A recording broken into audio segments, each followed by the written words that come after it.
Good morning. I'm the rules and regs chick. My name is Hattie. And today I want to talk about reasonable accommodations. Now, I usually talk about employee relations topics and I usually will give you examples. So, I was talking to a person who had just come off of FMLA, Family Medical Leave Act leave, and she had a doctor's note that said that she should be allowed to telework for the next 8 weeks, right?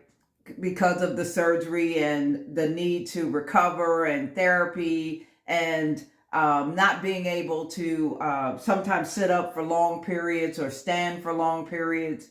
And so when she submitted the paperwork to her employer, the employer's reasonable accommodation coordinator reviewed the paperwork and denied the request. And so the person reached out to me.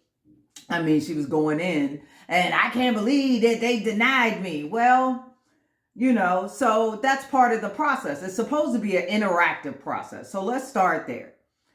When you have a disability, which is a permanent condition, right? You're entitled to certain things to help you be able to do your job. Now, if you are a forward facing member of the employer, for instance, let's say you're the receptionist, your job requires you to be there for 40 hours a week to greet the people, take in paperwork or whatever. Can't do that remotely. So then you're not able to do your job if you can't be there, but they can make certain accommodations. For instance, maybe you can't sit up front all 40 hours. Maybe you need to take frequent breaks, right? Maybe you need to they switch positions temporarily until that time period is up. But it's all about meeting the needs of the employer as well as trying to give you a way to do your job and get paid. But if they cannot accommodate you, your option is to take leave to be off until you can return full time back to your job.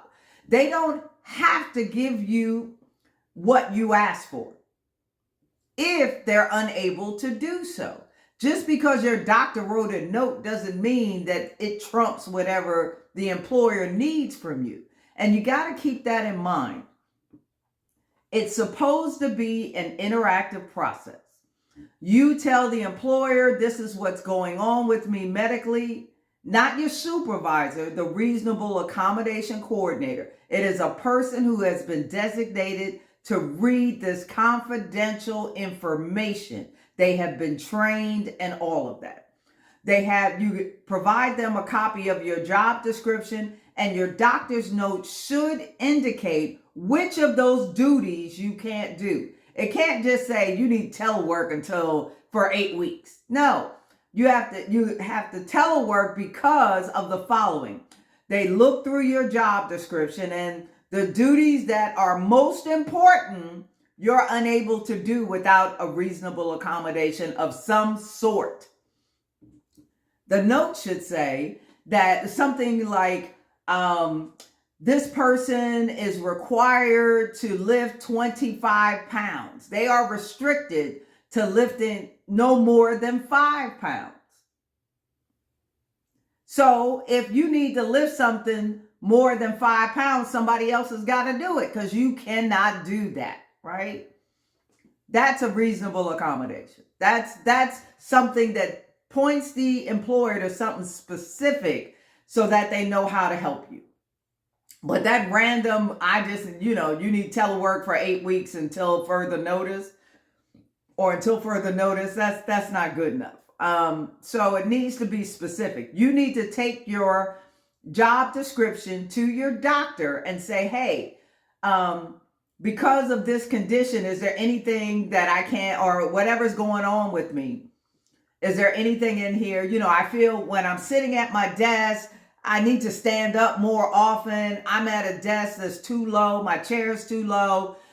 Is there a way I can get a sit-stand station? Now, that's a reasonable accommodation request because you need to be able to stand when you need to and sit when you need to. You can still show up to the job. You can do the job. You just need to be able to sit and stand and win. And so you get you something like this. Oh, look, it's going up. Oh, look, it's going up. Oh, look, it's going down, right? So you get a sit-stand station. That's a reasonable accommodation.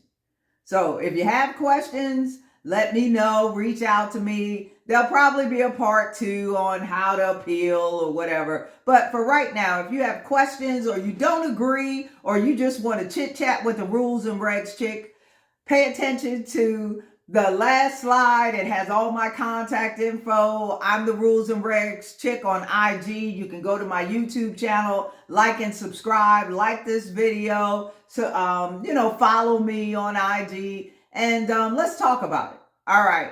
Have a great week.